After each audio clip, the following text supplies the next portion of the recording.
Soft breeze, blow our winter cares away. On our island holiday, blue skies above, where we found love by summer. The white zone is for the immediate loading and unloading of passengers only. No parking. There are times and places in all our lives, events that forever alter the paths we take. For me, that was one particular television series, Gilligan's Island. Wyatt. That's me, Dawn Wells. It's been almost 40 years since the series began. 40 years. Some kids who watched us back then are still watching, but with their grandchildren now. I mean, the series has never been off the air since, well, since it went off the air. Let me help you with that. Oh, thanks very much. I'm gonna need a stepladder to get to this overhead compartment.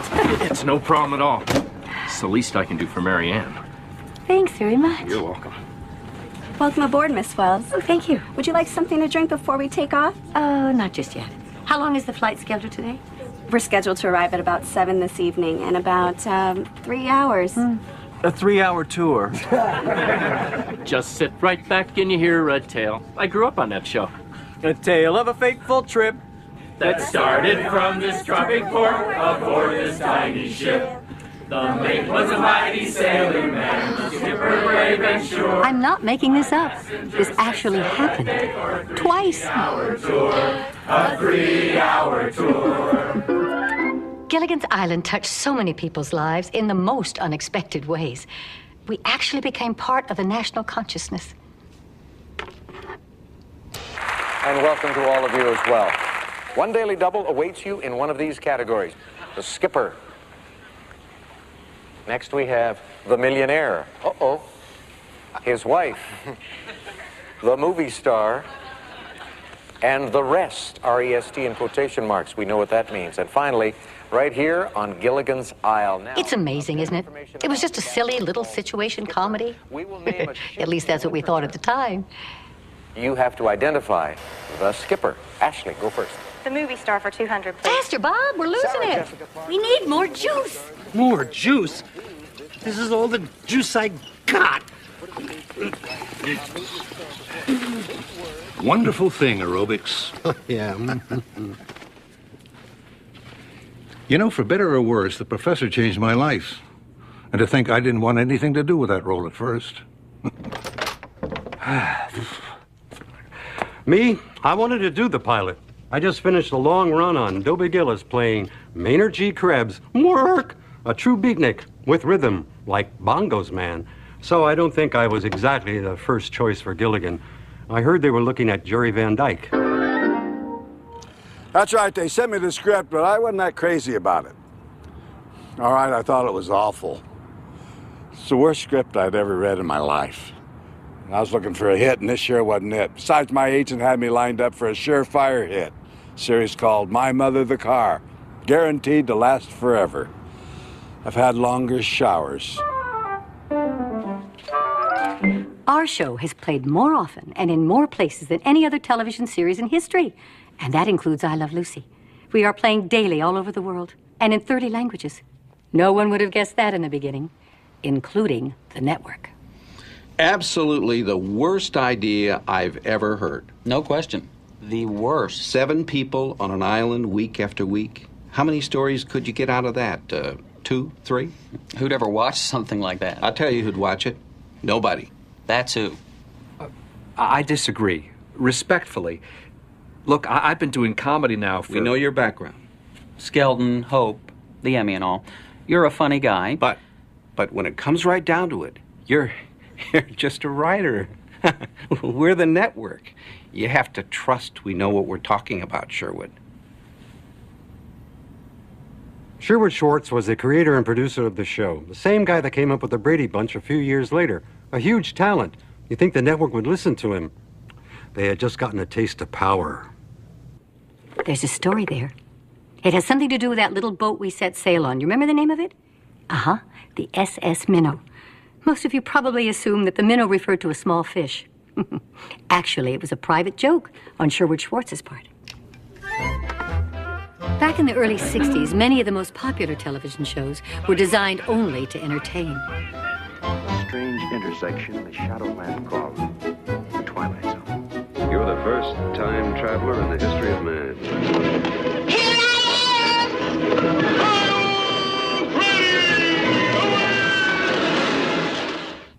What do you want people to see Americans as? Newton Minow was the FCC chairman at the time. And the irony is, he didn't even like television. But when television is bad, nothing is worse. I invite you to sit down in front of your television set when your station goes on the air and keep your eyes glued to that set until the station signs off. I can assure you, you will observe a vast wasteland. A vast wasteland? Ouch. His solution was to have the networks take more control of what they put on the air. And they did. So what you're saying is, you know comedy. Look at our track record.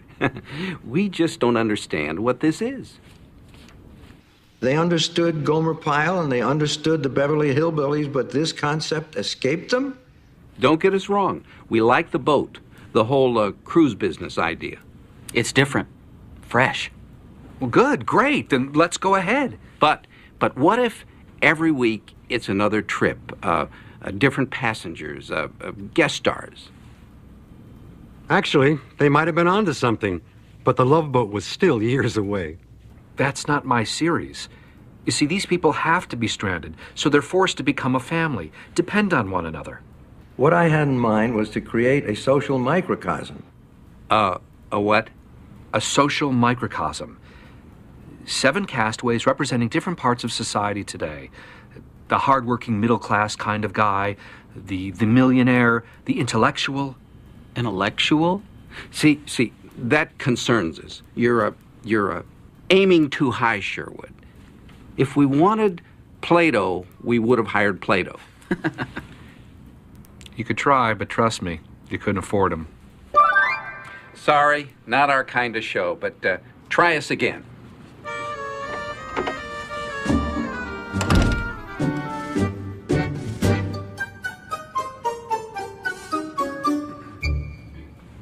Okay, so if the criticism was that there weren't enough possible plots, he'd prove them wrong. Sherwood came up with dozens, more than a season's worth.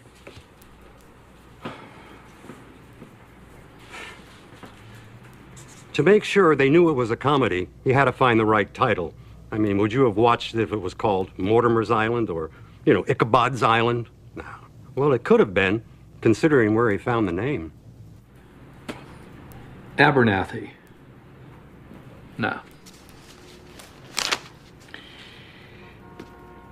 Dunderson. Not funny. Eventually, he got to the G's. Gilligan. Gilligan.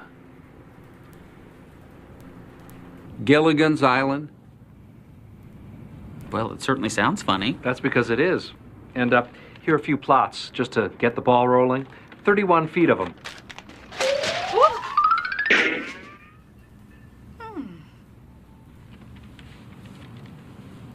Well, that's very impressive, Sherwood. These are all storylines you developed? That's right. And you've got 31? I actually did those little This drawings. could be another big hit like Dobie Gillis. Good. Bye-bye, Deer Island. Faced with the answers for every question they had, the network agreed to make a pilot episode. They gave it what's called a green light. I wasn't on the first cruise, that original episode, and neither was Dawn and neither was Tina Louise. Well, there wasn't even a character named Marianne at first. It was somebody named Bunny.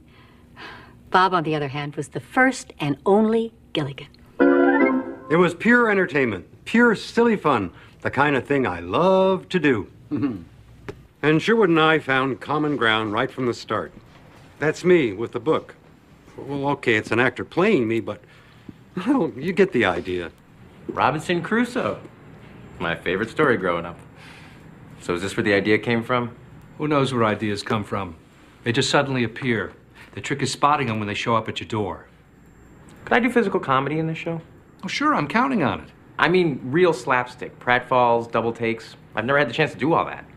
Oh, other than Lucy, there's really nothing on TV like it these days. Besides, we need more clowns.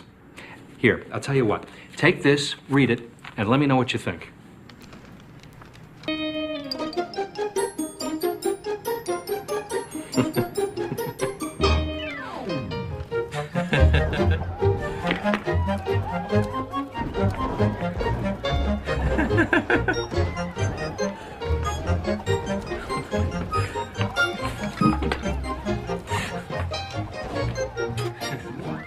What can I say? I've always had a strange sense of humor. Sherwood had already thought of Jim Backus and Natalie Schaefer, and Nancy McCarthy played the part of the secretary Bunny. John Gabriel had the role of the high school teacher. I heard that Jane Mansfield turned down the part of Ginger, but Kit Smythe soon landed that role. The trick was finding the right skipper. You see, the problem is, the audience has got to love the guy. Even though he keeps blowing up at Gilligan, hitting him with his hat all the time. Like Abbott was always beating up on Costello. Like Hardy was with Laurel. You see, the skipper's got to be big. He's got to be lovable. Well, what about that Carol O'Connor? Gave a good reading? Terrific actor, but just not quite right. Carol O'Connor later got to do his blowing up as Archie Bunker in All in the Family. He was a great Archie. But can you imagine him playing the skipper? Neither can I. Without the skipper, you've got no show. All I'm saying is we need somebody like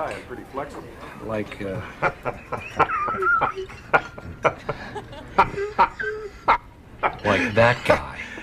This is the only movie I've done this year. All right, look, things don't pick up soon. I'm changing careers. Maybe real estate. I'm serious.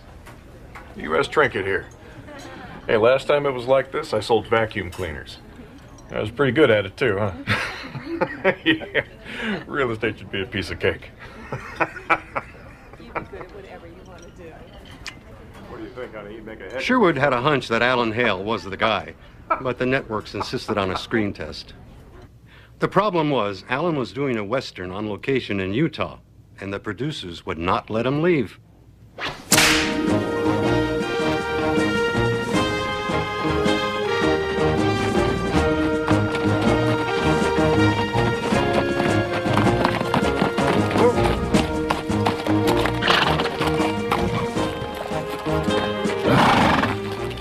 Thanks, Joe. Listen, I'll be back tonight before anybody even knows I'm gone. So, on the day of the test, he and a friend borrowed some horses and rode off to the nearest main road. Where are you headed? I need to get to Vegas. Hop in.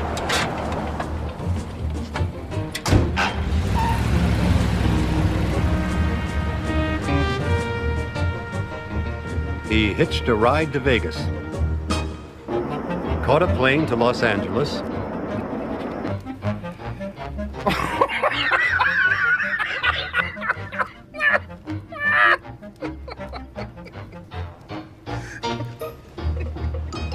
and took a cab to the studio. He went through 4 states to get to that screen test that day.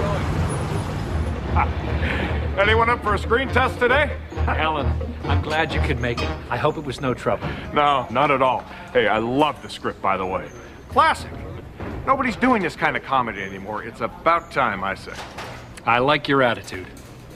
You like my attitude? I like your show. Hey, and as for playing the skipper of a cruise ship, I'm a Pisces.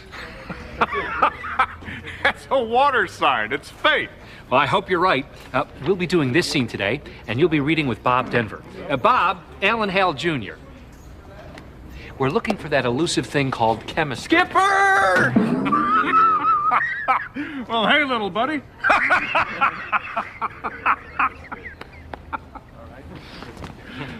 There was no question. He was the skipper.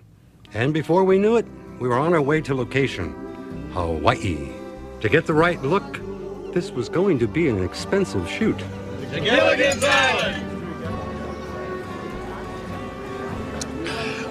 Well, I can't wait to read the script. Oh, Jim, you haven't read it yet? Well, if it's good enough for Sherwood, it's good enough for me. Well, you might want to take a look. I mean, it's just dreadful. It's a comedy. Yeah, it's broad, but it's fun. Matter of opinion, I suppose. It may not be Shakespeare, but It certainly isn't, and I have played Shakespeare. Come on, Miss Schaefer. If you didn't like the script, then why'd you sign on? Well, it's a free trip to Hawaii, and I know I'll never have to move from my home in New York because there isn't a chance that this is going to be a series. So I'm here for the vacation. lovely attitude, Natalie. You'll agree as soon as you read the pages. It's mindless. She had a point, I suppose. But it takes a little while for a cast to become a family. That was the point of the whole series, too. So, with some division in the ranks, we went to work filming. The network hired writers to add 4 minutes of material to the script, and Sherwood was hard at work trying to make those new scenes fit into his concept. And the rest of us, we all just did the best we could. Good Lord. You were right. In my part, the wine list at the hotel is longer. Next time, maybe you'll listen to me. Yeah, well, still, I mean, it's a check. We'll get Sherwood to fix it up. What he doesn't do, we'll do ourselves. We'll fix it? Yeah, we'll add some jokes, ad-lib a little. I don't know how to ad-lib. Oh, well, better for me. What? Oh, nothing to worry about. I'll teach you. You'll be outdoing me in no time. I mean, laughs aplenty. Yeah. You act as if the whole world's a joke. Being funny is the most important thing in the world to me. Now, without laughter, it's nothing. All right, now let's see. Lovey. What, do you use those things to look imperious? I use them to see. Well, you know, they're good for the character. You should leave them in. Lovey. Ginger Grant Somehow we got through it, right down to the last couple of days. The castaways had salvaged their radio and found that the search for them had been called off. You mean we're stuck here? Forever? This is no time to panic, Gilligan. It's not forever. It's just that we can figure our way off. And who is going to figure that? Well, as the skipper and the first mate, it's up to Gilligan and me. Good Lord. Lovey, we are stuck here forever. Is now a good time to panic? Gilligan. And cut! Oh, help me up, Jim, please. I get stuck sand on my feet again. But it was another radio report, a real one, that brought the production to a halt. We have just received word the President of the United States, John F. Kennedy, is dead. As a result of the wounds he suffered earlier today when he was shot as his motorcade drove through the streets of Dallas, Texas. We have word that the Vice President, Lyndon Johnson, is being sworn in at this time.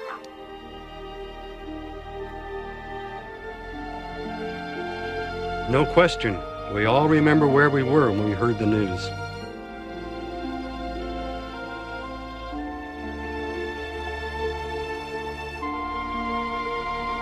We finished shooting as best we could, but no one was in a comic mood flying home.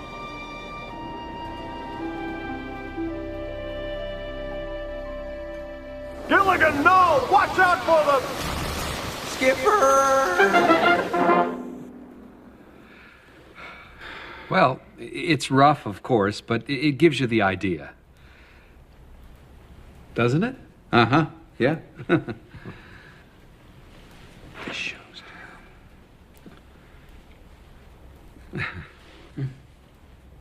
It was rejected, not once, but 3 times.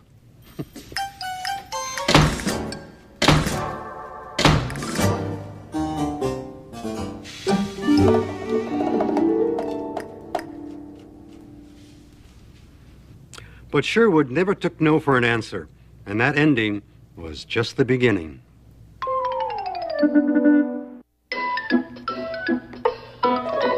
Sherwood wouldn't give up. With only 2 weeks to go before the fall schedule was announced, he called in some favors.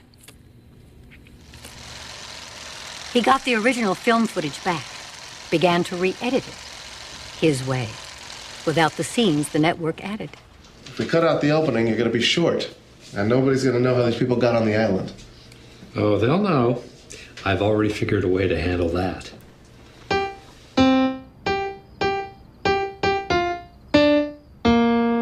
Sherwood wanted an opening sequence that told the audience every week what the setup was. And he realized the way to do that was with a song. So he called on George Weil, a friend and composer. Okay. Let's try it again, George, with the new lyrics, right? Just sit right back and you'll hear a tale. That's better. That's better, but where does it go from there? Just sit right back and you'll hear a tale of a fateful trip that started from this tropic port aboard this tiny ship. The mate was a mighty sailing man, the skipper brave and sure. 5 passengers set sail that day for a 3-hour tour, a 3-hour tour. Armed with this re-edited version of the pilot, complete with new title, sequence, and song,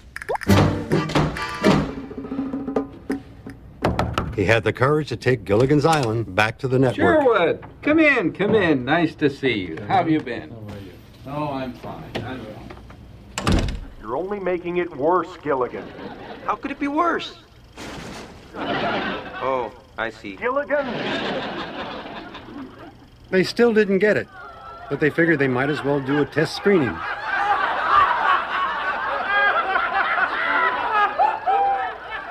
Well, the test audience loved it. The network was puzzled. They figured there had to be a mistake. So they had another group in. And another.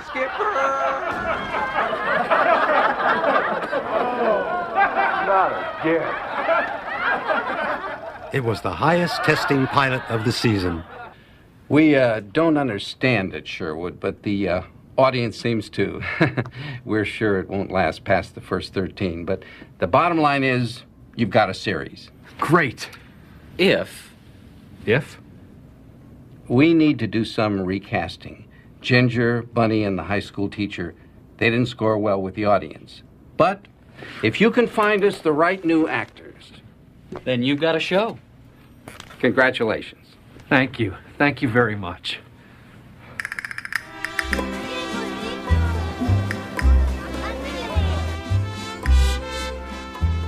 About this time, Natalie Schaefer was in Puerto Vallarta with some friends. Oh, it'll do you good to get out of New York for a while. You need the rest. Oh, I know it, but I just have this terrible feeling leaving my mother this way. She hasn't been at all well. Okay, think about it. You are just a few hours away by plane. She'll be fine. Senora? Oh, no. Is that for me? Senora? Now, Natalie, come on. It could be good news. A telegram is never good news, and you know it.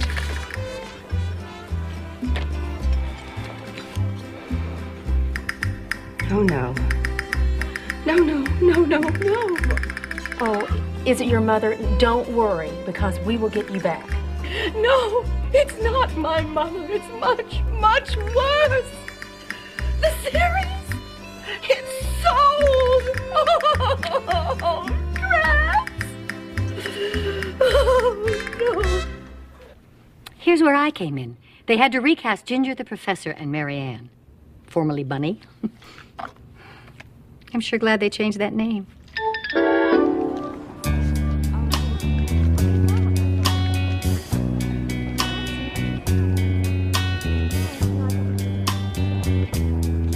So there I was, me and 300 other girls hoping to get one of the 2 open roles. One of them, believe it or not, was Raquel Welch.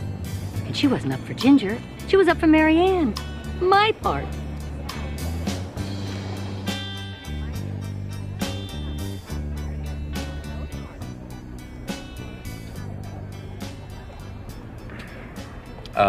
You were Miss Nevada, I see. In the Miss America pageant, yes. And a dancer. Well, I always wanted to be a ballerina. I trained for it, but I have this trick knee. Oh, trick knee. So you fell back on acting literally. That's right. That's funny. I like that. You can have it. My gift. It's actually a very impressive list of credentials for only having been here a year. You've got Burke's Law, Wagon Train, and it says here that you played a treasurer. No, I was a treasurer of my student body in school and a member of the debate team. I majored in chemistry at Stevens College. I was going to go into medicine, but then I discovered the drama club, so I went to the University of Washington so that I could... that's really more than you needed to know, isn't it? You just might be too smart for this role. Oh, no, I'm not. I mean, I can play not. So smart, not so smart. I talk too much and too fast. It could work for us. I like it. Well, he didn't like it quite so much later. Bob and I talked so fast, the show kept coming in short.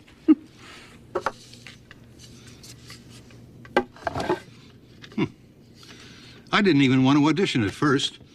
I was working in films. I mean, let them hire Dabney Coleman, a wonderful actor. He auditioned for the professor, too. But this part, one of 7, just wasn't for me. But my agent finally convinced me to at least read for it. And what could that hurt, I figured. This island Earth, attack of the crab monsters, it came from outer space. Yeah, I did a few science fiction pictures and some westerns.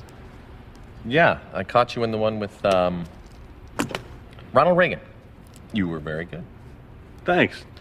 Look, I don't want to waste your time. I'm really only here because my agent... Alfred Hitchcock, Ben Casey, Gunsmoke, a couple of Twilight Zones. You know, I caught those. You were amazing, Russell. Quite a talent. Yeah? And exactly the look for the professor. Handsome, strong. Well, thanks again. How about reading a scene for us? Sure, Mr. Schwartz.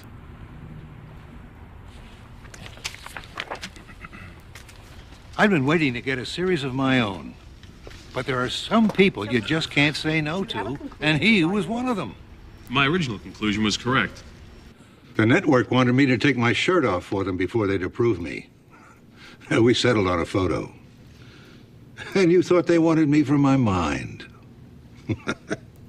Oh, this certainly brings back old memories. So now they had Mary Ann and the professor. Now they had to find Ginger, the movie star. Tina Louise was co-starring in a Broadway musical at the time. It's from Hollywood. The island thing, and it's everything we asked for. Somebody out there definitely wants you. But it's still a TV show. You can always come back to the theater and movies. There's plenty of time for that. Listen to your agent, Tina. This is the kind of thing that can make you a household name. Your own series. I'm definitely the star. It's about an actress who gets stranded in the middle of the Pacific with, I don't know, some other people, nobody important. You play the actress. Sexy, glamorous. But here I'm starring on Broadway with Carol Burnett. The difference is that in this show, everybody else is starring with you.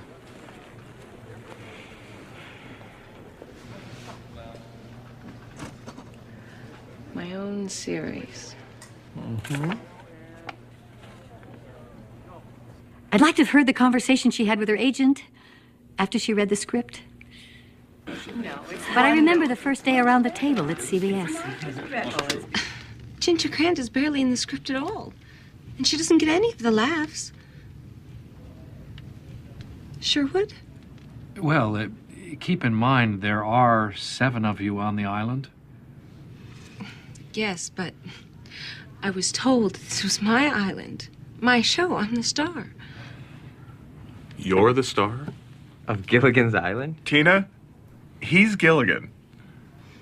Didn't you find that odd, dear? Might that have been a clue? I have to call my agent.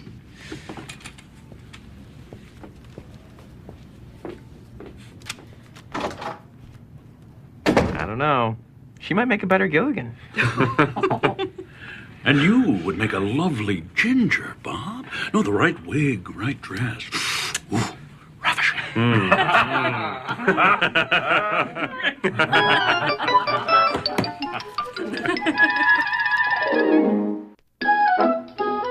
think Tina regretted taking the show, but to give her credit, she was a total pro, the perfect ginger. And we all got on with the job at hand. If I'm going to be just another castaway, I'm going to make sure all eyes are on me. Can't we lower these necklines a little more? You can try, sweetheart, but it'll never get past network censors. They want glamour. This is glamour. Maybe so, but I don't think television's ready for those yet. Oh, you look great, Tina. Oh, lose the bangs, huh? Excuse me? Ginger wears bangs. Find something else. Well, it's not like anyone would really ever confuse the two of us. Just lose them, okay? Thanks. What is she talking about? That won't do, that outfit. Barbara Eden will have the same problem, and I dream of Jeannie. What problem is that? The navel. No one on television has one. Oh, you've got to be kidding. Oh, she's not. It was a big deal way back then, believe it or not. Excuse me. I don't mean to be interrupting, but I just can't stand there and watch this. No navel. Oh. Now you can deal with it. Besides, she'll make you a pair that'll cover it. Ah, Tina was right about the hair. Oh, but this is the way I've always worn it. Oh, you don't have to tell me. You took quite a while to figure out that look way back then. This is a 2-hour movie of the week, and I've got coconut pie in the oven. Let's cut to the chase.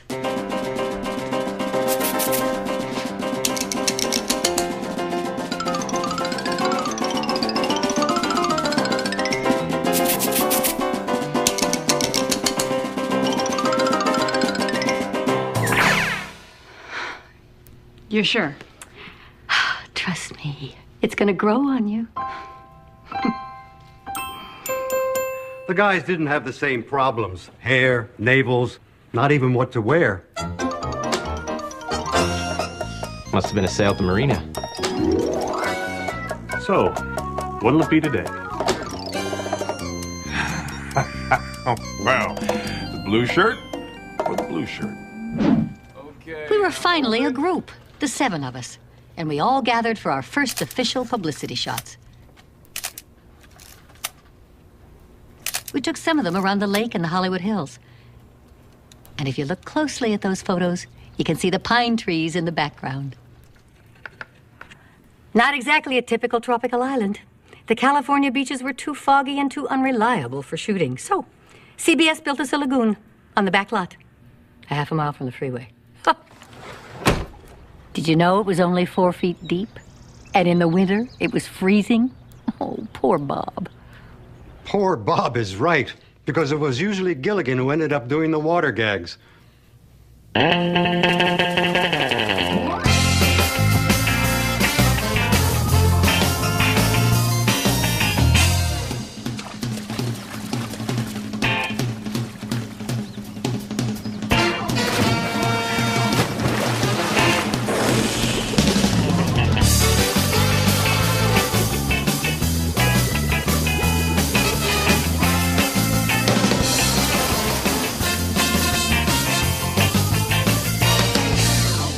It wasn't always as fun as it looked.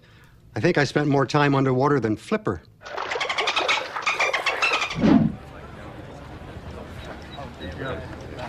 Okay, Bob, Alan, we need you both in the water. What are you doing? Shh. Took this from the prop card. I don't think they want us to know how cold it really is. Come on, Bob, it's California. How cold could it be? It's 42 degrees. It's not that cold. For a penguin, maybe. Or for you, you got a couple inches of insulation, remember? Guys, in the lagoon, please. Yeah, coming right up. Oh, no. No. Come on, little buddy. No, Alan, come on, no. Oh, come on, Bob. It's only gonna be close for a minute. You see that, Tina? Oh, yeah.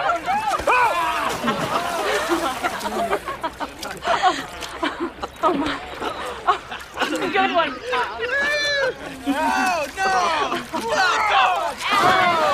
I tried wearing a wetsuit under my clothes once, but, well, even that didn't help. And in the summer, that lagoon got so funky that one day when we put a fish in it just to see, Look,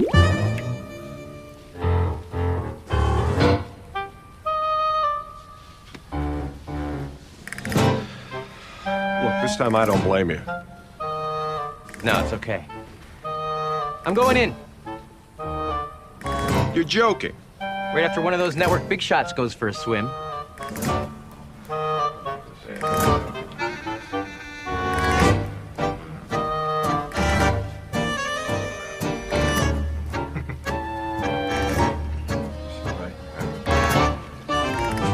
Do I need to tell you how quickly that water got changed? Anything for our star. Hollywood? I was like a kid around all of this. I'd done several roles on television by then, but I was still just a girl from Reno. And I guess from time to time, it showed. Like after the first episode aired. Variety says, judging from the opening episode, there was some difficulty in seeing how to make this one joke go as far as one episode. Listen to this one from the L.A. Tribune. Gilligan's Island is not the worst show of this television season. It's the worst show of any television season. It is difficult for me to believe that Gilligan's Island was written, directed, and filmed by adults.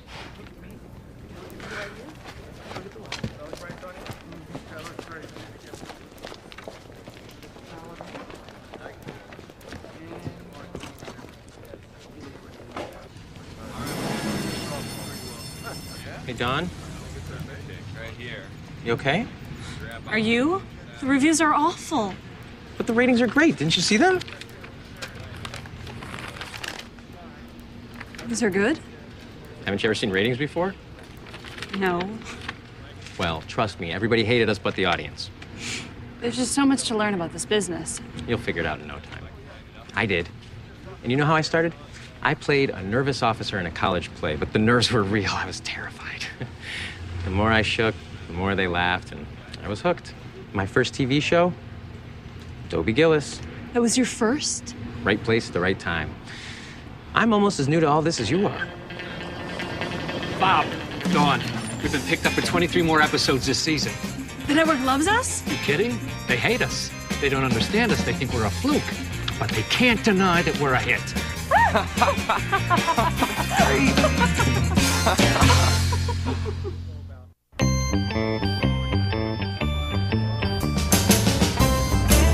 Improbable as it seemed, we were a hit.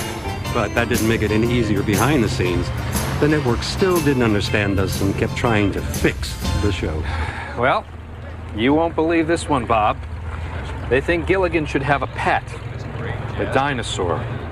A dinosaur? Where would I get a dinosaur? I don't know. I guess it's been living on the other side of the island or something. Are they kidding? Couldn't even get us in the same two-shot. Look, you gotta talk them out of it. Trust me. They'll talk themselves out of it when they see what it would cost. I just got the figures. It would have cost them $75,000 a minute. Bye-bye dinosaur. But no question, Sherwood still had his hands full. We're waiting, Tina. The cast, the crew. If Ginger Grant is a movie star and I'm playing her, then shouldn't her makeup be perfect? Is that a shadow? And did you get my new eyelashes? The mink ones? Mink eyelashes? It's not for me, Sherwood. It's for the show.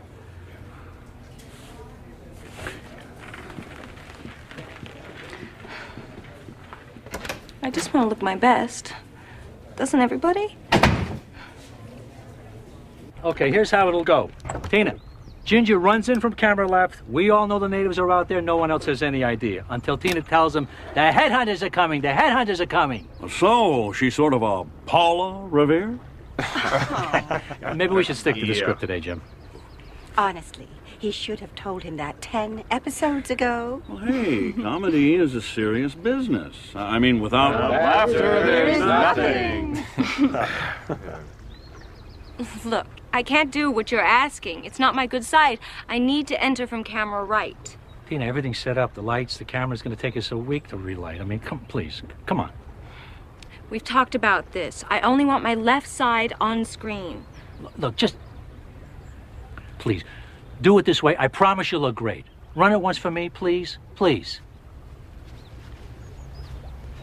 Thank you. And rehearsal's up, everybody? And action. Run, everybody! The headhunters are coming! The headhunters are coming this way!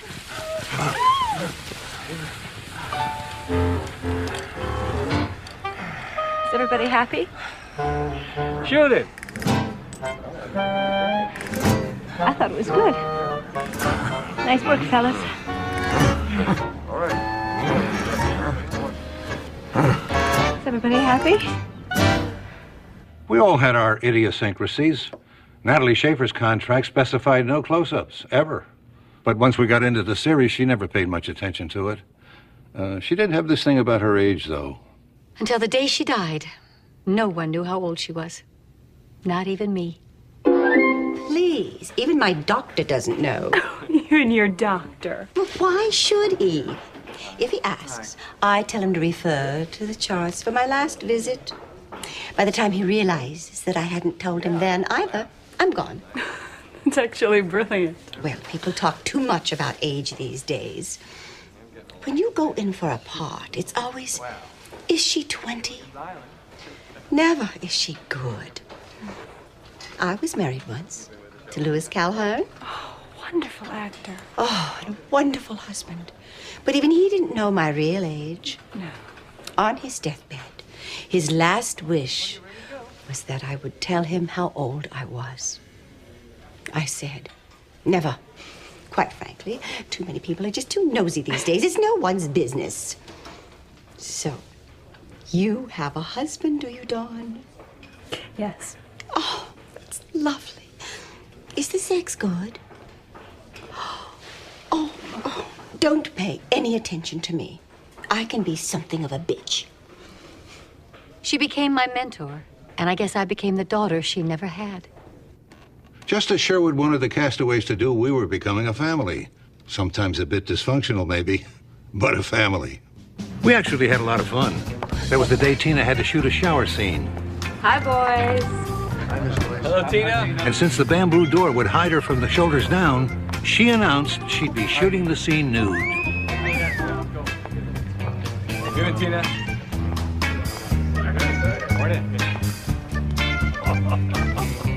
Not a single crewman called in sick that day. Okay, Tina, you take your place. We'll get this shot.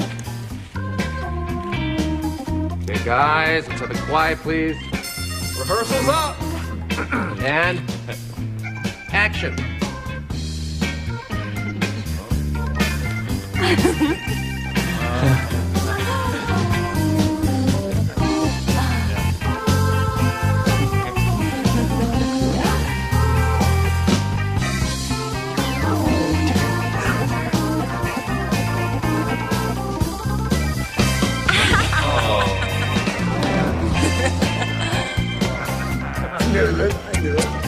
Shame on you guys. Shame, shame.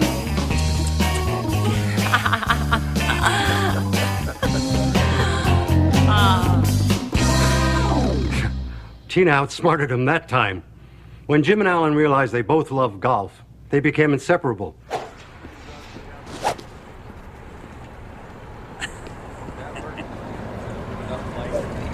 Not bad for a duffer. Well, I suppose you could do better. Oh, on my worst day. Here. Let me show you how a pro does it, huh? Well, talk is cheap. And so is his club. Bacchus, I got $20 says I can drive a ball farther than you with that club. What, are you challenging me to a duel? Today at lunch. Even better. I'll be awake for it.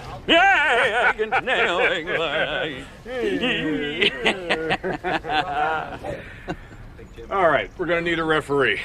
Natalie, would you do the honors? Oh, Alan, I don't know anything about sports. Just hit it through the goalposts and be done with it. You heard the lady. Batter up. I'd be happy to. It's only $20. Just relax. Swing easy.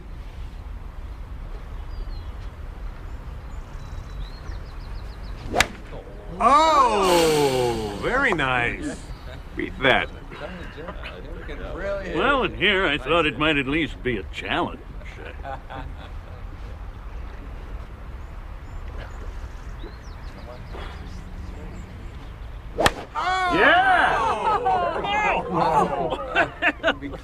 I think the winner is clear. Well, it's nice of you to admit it. I clearly outdrove you.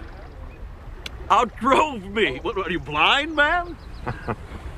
Yeah, I think those years of playing Magoo have gotten to you, Bacchus. Hey, Bob, just be gentle and tell the man. They look the same to me. Who can really tell from here? Look, we're missing our lunch break. There's a simple way to decide this. Just go track down your golf balls. Way over there? It's a long hike. Hey, I know. Why don't you just admit that I won? Bacchus, I would if I did, but you didn't. Just hand me my 20 bucks. You the guys hitting golf balls? Well, these aren't baseball bats. Why do you ask? Somebody drove a ball through a car windshield in the parking lot. That far? He outdrove me by a mile. Shame on you. So, things were going along pretty well. Even Tina was happier on the set. She was engaged at the time to Les Crane Jr. Thanks. He was a talk show host. Actually, one of the pioneers of that kind of thing. Oh, well. Nice car. Night, boys. See you tomorrow. Good night, dear. Night on. Take care.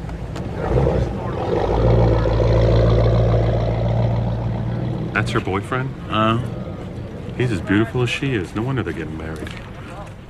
But if they ever divorce, who'll get custody of the mirror? Natalie? Well, you're usually gone by now. Late date tonight. A date? Oh, dear, you know I don't date anymore. Not romantically. But you're out almost every night with one handsome man or another. But they're mostly all gay. Just good company. That's all I need for now. Don't tell me you've given up on love. After all the men you've known, you're infamous. I've had my day, that's true. But my romantic nights, they're all in the past. Why would you give something like that up? Well, that's a private matter. Shouldn't you be off to dinner yourself? I was just going to grab a hot dog. A hot dog? Are they good? I don't believe I've ever had one.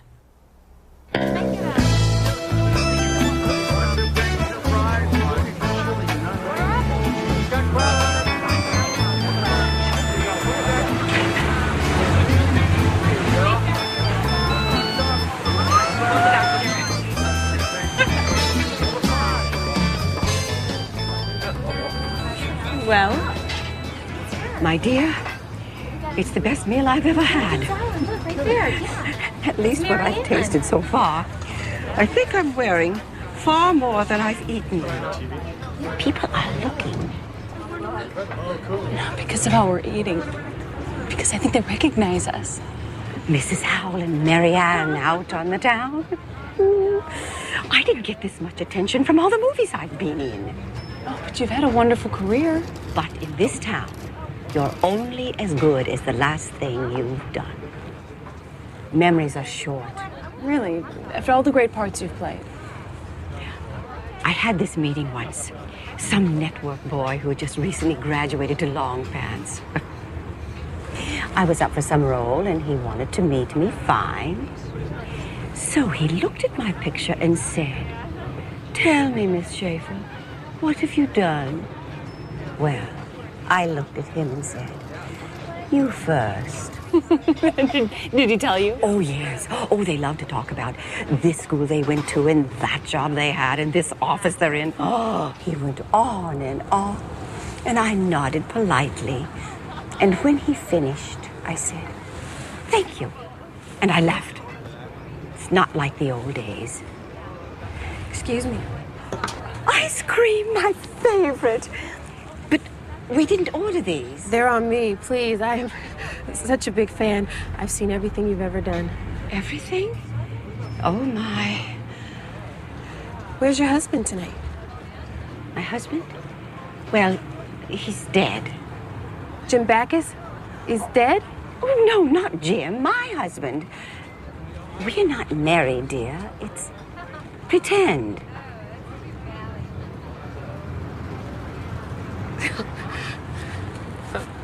Thank you. Thank you. People honestly believed that Jim and Natalie were a couple on and off the screen. Jim's wife, Henny, always referred to Natalie as Jim's other wife. But that is not the strangest story.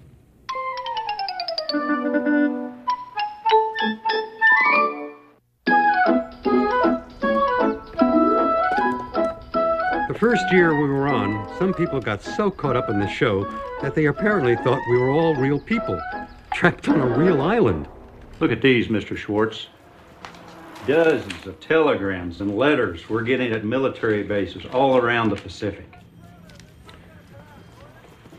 With all the money we spend on foreign aid, can we not spare one U.S. ship to rescue those poor souls before they starve to death? They're serious about this? They're all the same. They're all worried about these castaways of yours. Don't these people wonder about the credits? And how about the laugh track?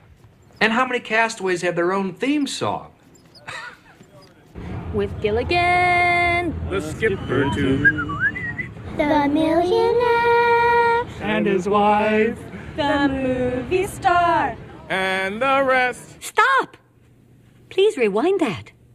Just the last part. Sarah and the rest. For the first season, Russell Johnson and I were literally the rest.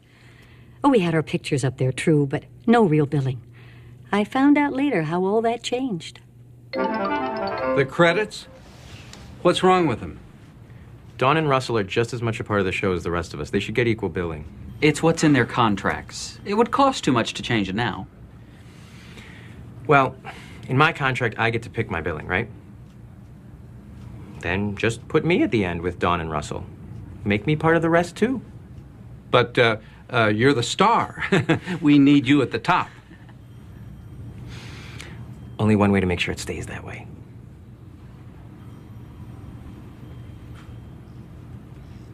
the Professor and Marianne here on Gilligan's Eye. Woo! Music to my ears. You know, I often wondered who got the most fan mail. It was Gilligan, right? No question who got the most fan mail. Marianne, hands down. This is just unreal. You wouldn't believe the date this guy has planned for himself and Ginger. I may save this one. You get all the MASH notes. I get the kids and their parents. And so many marriage proposals. Mine only want dates. Marianne is safe. The girl next door is someone you could bring home to mother. While Ginger is... well, Ginger. Oh, my.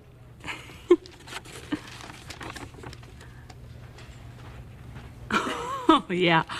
We definitely get different fans. Ooh.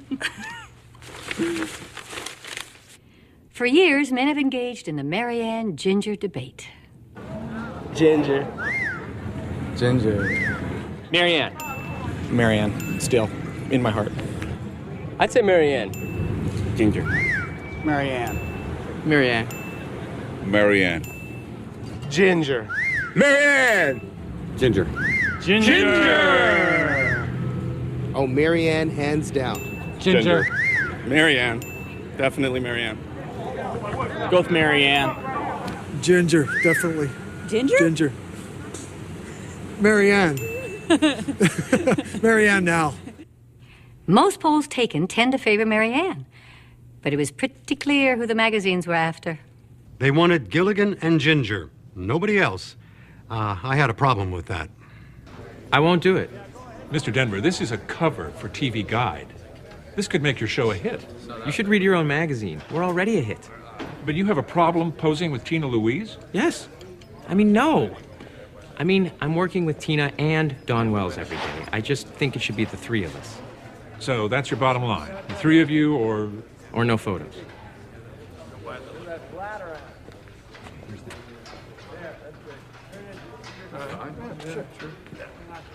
Then that's how we'll shoot it. Can we do this, please? Be right there. Perfect. Oh, beautiful, beautiful. Now if we can just get you in next to Bob, nice and cozy. And where do you want me? Anywhere's fine, whatever's comfortable. If we could just lose the hands. Oh, okay. Don't I need more makeup? You had me take so much off. Well, you're fine, kid. You're Mary Ann. Sweet and natural. They're all yours. Okay. Smile, please. Very nice. Did you see the cover yet? Is it here? Let me see. My first cover.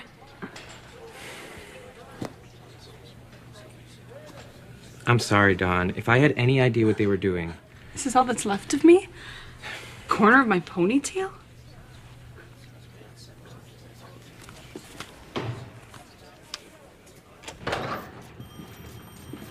They lied to us. They used what they thought could sell magazines. Doesn't this make you mad? Well, of course. But you have to be careful how you react in public, Bob. Look, you're a family for the audience, and they love the seven of you. So if you're gonna get mad at one another, you have to get mad with love. It's a nice sentiment, Sherwood, but easier said than done. Did you read this interview with Tina, what she said? Some of it. I'd heard what a series is like, but I really didn't know how it would be. I found that I couldn't use my work at all in this show. It was quite a shock. What exactly do you mean? Acting is acting, isn't it? Television is different. In this medium, you perform. Everyone performs. There's no such thing as a real moment, an honest reaction. Because the show is like a cartoon.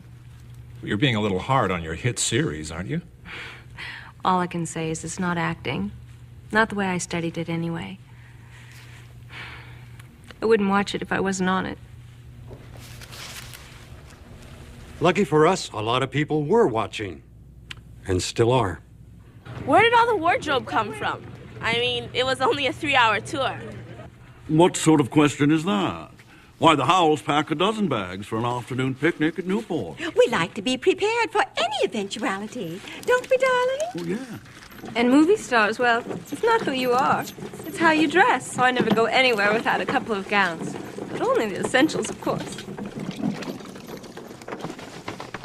Oh, I won this trip. So I just had what I brought with me from Kansas. My short shorts, my gingham dress to bake pies in, and a few other outfits. How come the professor could make anything out of bamboo and coconuts, but he couldn't fix a hole in the boat?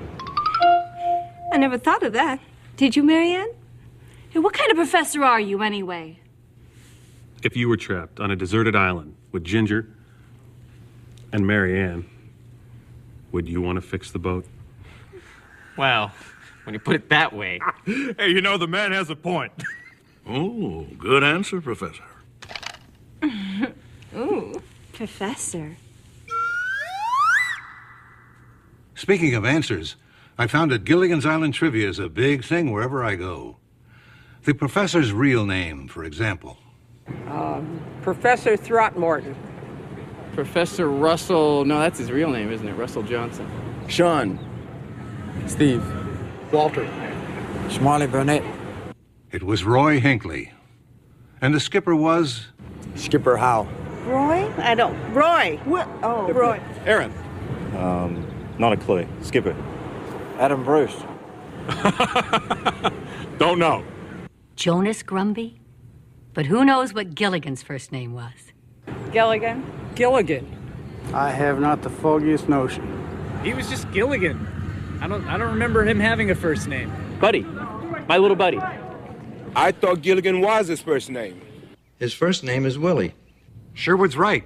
He said if it ever came up, Gilligan's first name would be Willie. Bob Denver thinks his first name was Gilligan.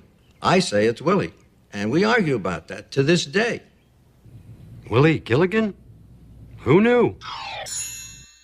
Have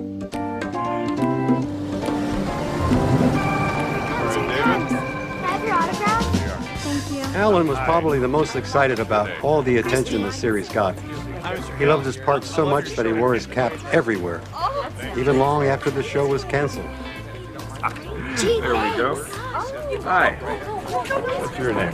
His wife, Trinket, says that he even called her his little buddy. We were all thrilled to be recognized. Well, most of us. What? That is. Good luck. Excuse me. I'm really sorry to interrupt, but aren't you Ginger? No, I'm Tina. I mean from Gilligan's Island. No, I'm from New York. Oh, I'm so sorry. I thought you were somebody else. I'm not. When my contract is up, I am out of there, and I hope I never hear the name Ginger again for as long as I live. Now we can eat. Myself, I was happy to be the professor. Although the speeches were a mouthful sometimes, with all that scientific jargon. What's this contraption, Professor? Some kind of modern art? Oh, careful, Gilligan. Don't touch that. It's very delicately tuned. Tuned? Well, is it some kind of instrument, then? In a way, it's a weather machine. It's a device to warn us if another monsoon is approaching. Well, so we won't be caught unprepared. Excellent. Right. Last time, Skipper made me sleep outside for snoring and I almost drowned. Professor, how does it work? Well, it's quite simple, actually. You see, these palm leaves are stretched to sense minute changes in barometric pressure, and these shells rotate in response to the smallest deviation in wind fields and convection currents. It's just everyday meteorological principles. Brilliant! So if it rains, we'll know. Gilligan, look what you've done. How are we going to know now if it rains? Maybe when we're getting wet?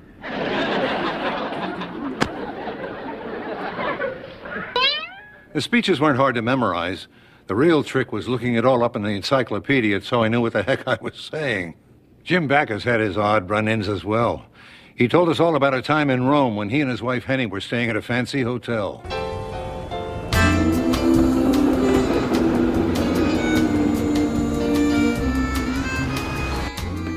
Well, there you go. Firme, por favor. Here. One for you. My boy! Grazie.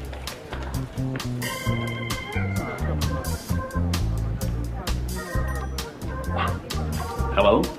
Ciao, bell'americano. Oh, do you want an autograph? No, it's not what I want. It's what you want, Signor Owl. Oh, you're Italian. Si. Well, no, thank you, but I'm not in the market. $100 American. And all of this could be yours. Well, you see, I only have $5. Cinque. Cinque? For all of this? Oh, no, an insult. Oh, $5. Sei pazzo, idiota. Yeah, well, I was hoping you'd think so. Yeah, because you've done it again.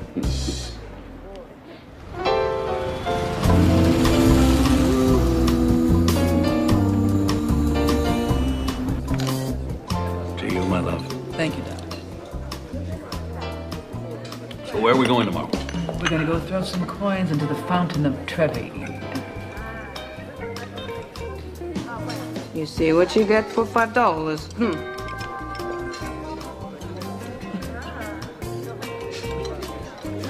Who was that? Jim? What is so funny? But the award for the oddest fan experience goes to Dawn Wells. I was once visiting the Solomon Islands. We were miles from anywhere, heading for an island with no running water or electricity, no modern civilization as we know it. I was the first non-native woman allowed to set foot on the island of Sulafu. There we were met by the family of the chief. It was very pleasant to this stranger. But then his wife came out to see what was going on. Thank you. Mary Ann? Marianne! Oh, my goodness! I don't believe it! How did you know? Hello. This is something Thank you. As it turned out, she was studying nursing on the island of Honiara and used to come home after school and watch me. There really is no escaping it, is there? As for Bob Denver, well, he enjoyed the attention to a point. Bob has always been basically a shy person. And when the cameras weren't rolling, well, he could be very quiet and very introspective. Hey, Dawn. Kind of early for you, isn't it? You know me, always first call in the makeup room. It's a good thing I'm a morning person. What are you doing here at this hour? You look tired. My kids and I built a spider farm last night. Couldn't go to bed till we named all the spiders. How are they? The kids, not the spiders. They're great. I love them so much. We have the best time. And how's Maggie? She's fine, I think. You think? We divorced last week. Oh, I'm so sorry. I'm so surprised. Things weren't going so well, but it'll be okay. You never said a word. I didn't want to bring it to work with me. You men. What men? You, Alan.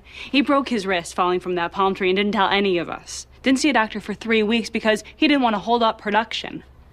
I don't see your point. I didn't think you would.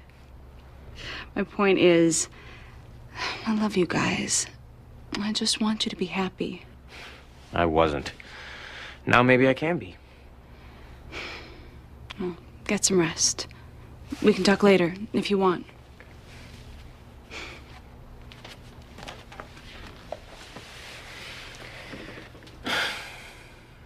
We all had things we kept to ourselves. In fact, as close as we were, there was something I didn't find out about Natalie Schaefer until years later. It'll be She had plans to go to dinner with a friend and his sister one night. You two go on. I'm really not up for going out. Oh, but it'll be fun, dear. All the right people will be there. Oh, come anyway. Slip into something festive and join us. I don't think so. You go on.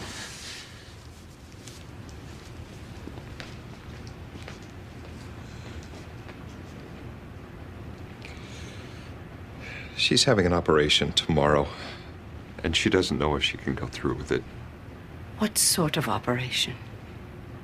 A mastectomy. She has no idea what to expect. I guess we're both a little on edge. Would you mind if I try talking to her? I don't know what you might say to her, but... Maybe I can think of something.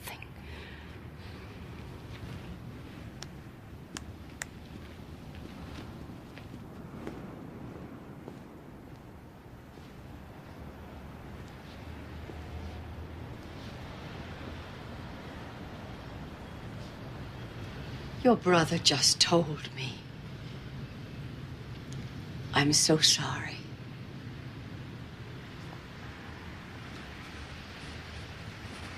I appreciate that, Natalie.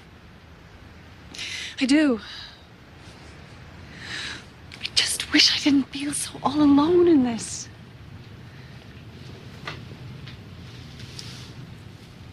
You're not, you know. And you must have this operation.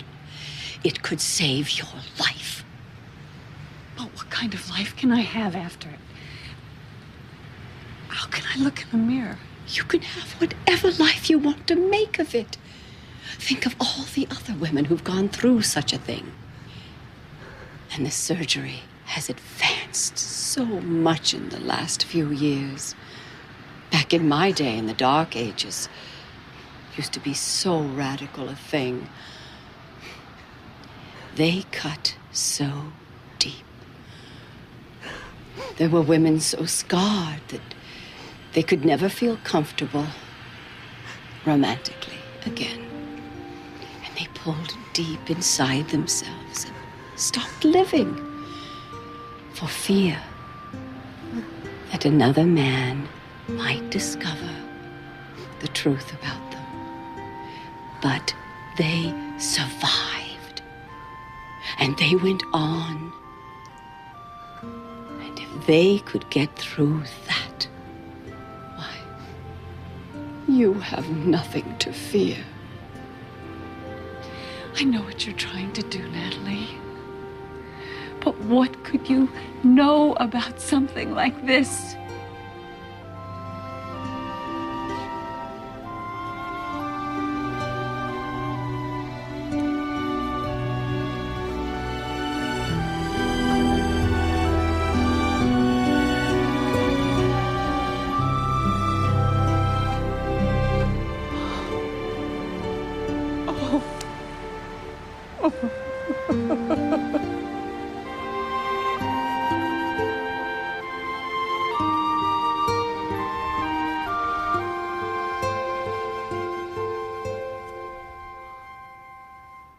She saved my life that night.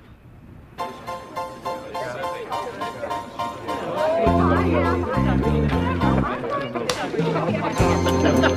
we don't. I don't even want to see you for the next 3 months. Hey, guys. Hey, listen up, folks. Listen up. I just want to say that it's been a terrific 3 seasons. But where do you see the scripts I got lined up for you next year? Hey, have a great hiatus, everybody. Hey, anyone want to grab a pizza before we run off? I'd love to, Ellen, but I have plans. Oh, me too, Skipper. Let's do it when we start up again, and it'll be my treat. That'll be the day. You still owe me a whole year's worth of lunches that I picked up for you. Lovely. Well, when we get back, then. Oh, have a good break. Sorry, Mom. Have a good time. See you. Have a good vacation. I've always loved her work, and I've never kept her. Come on, let me take you away from all of this.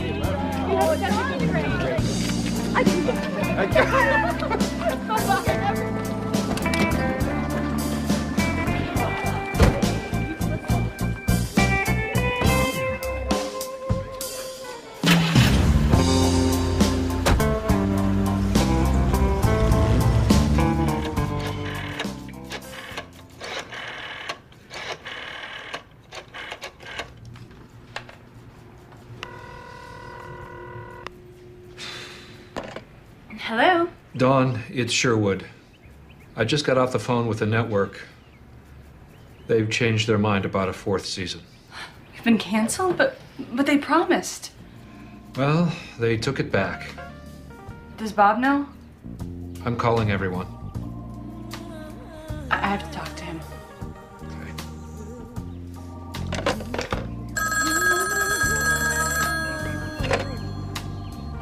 Hello? Bob, it's Dawn. You heard? I can't believe it. We won every time slot they put us in. We even beat the Monkeys. And they dropped us so they could put Gunsmoke back on the air. Something about the head of the network. It's his wife's favorite show. Can I call you back? I need to see if Alan's okay. Sure. Hello. Alan, it's Bob. You okay? Oh, they can't do this to us, can they? Whether they can or not, it looks like they did. Didn't even get a chance to say goodbye. I know. Shows get canceled. These things happen. When our boss wants Gunsmoke, we want Gunsmoke. But even cancellation wasn't the end of Gilligan's Island.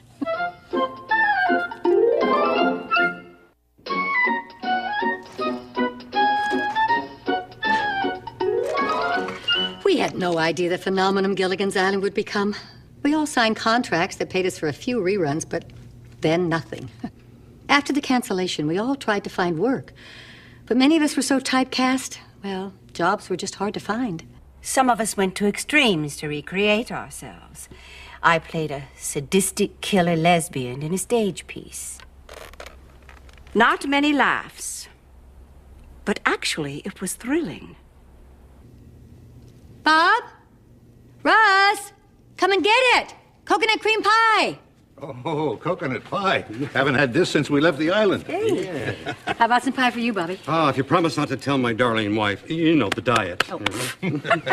Diet. Why don't you tell the folks about the series you got right after ours? The Good Guys. It came and it went, and so did I, right out of Los Angeles. After doing 11 years of series, I felt I had to get away and get some perspective. But we all went through changes. I remarried, and Alan opened a seafood restaurant in Hollywood. I lost my dad and got a divorce the same year the series was canceled. Must have been quite frustrating for Tina. After all, the dramatic roles she'd had earlier in her career weren't as easy to get.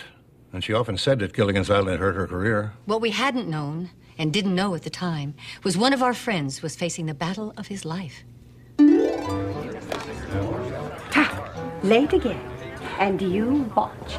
He'll have forgotten his wallet and I'll have to pay again. Just like old times. Yes. Oh, you're there. Jim, honey, over here. Oh, honey, are you all right? Yeah. It's okay. I got it. Huh? Sit down in the chair. Okay, I got it. Are you all right? Yeah, fine, I'll be fine. Just ask him to stop spinning the room for a moment, huh? There you go. Yes, take a sec. Huh? Yeah, okay. There's no... He fell out of the car this morning. He laughed it off, but something's not right, Natalie. Oh.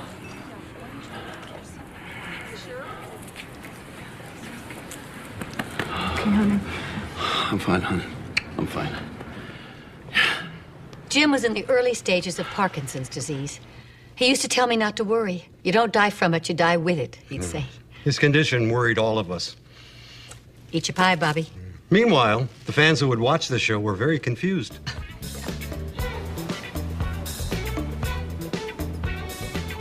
You ever watched the show Gilligan's Island when you were a kid? Sure. Who didn't? It just sort of like ended, didn't it? I mean, what do you think ever happened to those guys? I guess they're still out there somewhere. Stranded. It just doesn't seem right somehow. Yeah. They had a point. So Sherwood came up with a television movie. 10 years after our last episode, we shot Rescue from Gilligan's Island.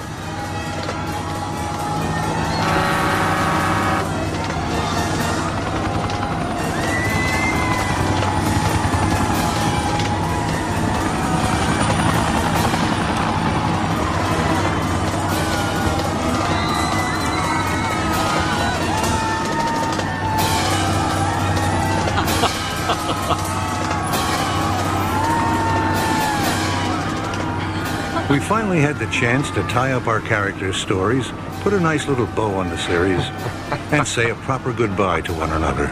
My only disappointment was that Tina didn't join us. She finally decided to separate herself from the series once and for all. So they had to recast Ginger. The movie was so successful that we did 2 more. Gilligan, the radio doesn't work. It doesn't work. Get the Gilligan, get the radio. Jim was only well enough to do a cameo in the last one. But his wife, Henny, thought the role would lift his spirits. Give me the radio. Gilligan, give me the radio. Gilligan, give me the radio! In sports, the Blue Jays and the Yankees meet tonight. I stood with Henny as Jim gave his last reading as Thurston Howell III. Well, that's what they do in Peru. And cut.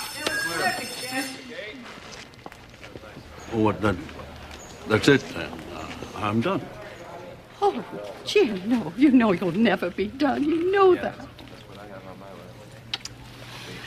Here, you take care of this guy for me. Thank you. You were wonderful. But was I funny? Absolutely.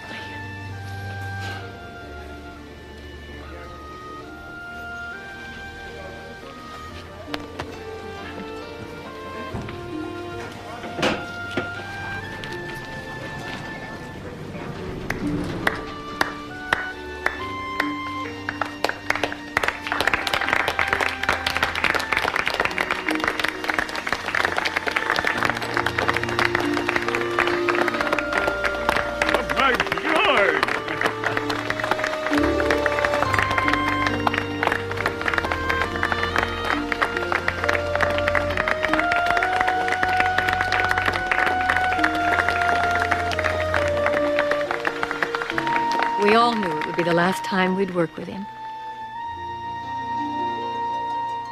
And it was. We lost 3 of our dear friends from the island, all in the space of 2 years. When Natalie died, they listed her age as 91. That meant she had to be in her 80s when we were splashing around in the lagoon. After she kept her age a secret for so long, I can't imagine how she let the word get out. When I go, and I don't plan on going any time soon, mind you, I want to make sure that they put my real age in my obituary. You're joking. Why in the world? Because I want to imagine all my friends opening the paper, reading it, and saying, she was how old? Cheers, darling. We also lost the skipper, and his final request was quite appropriate, to be buried at sea. Dawn went to represent all of us. As we commit our brother's ashes and his soul to the sea, which he loved so much. It was meant to be a small private service, just family and a few close friends.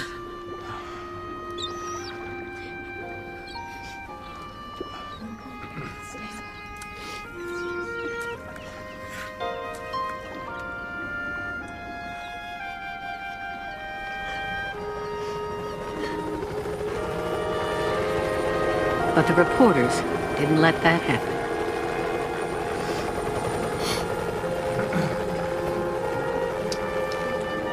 I'd like to think that as much as Alan enjoyed playing the skipper, and as much as he enjoyed the recognition, he really would have loved sharing the final moment with his fans.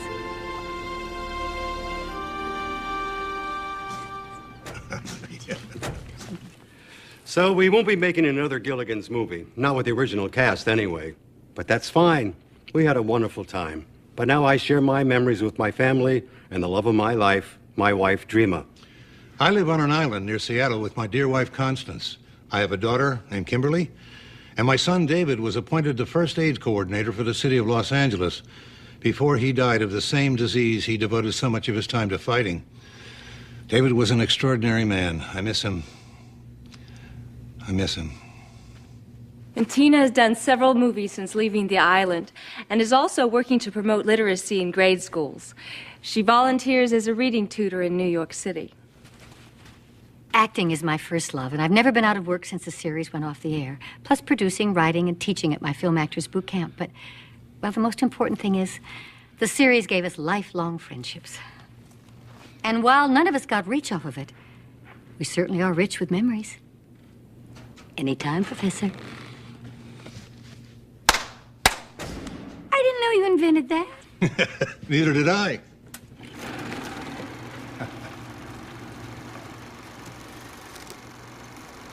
In many ways, we're all still there, on the island, lost in the Pacific, waiting to be rescued. But we're having fun in the meantime.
And cut.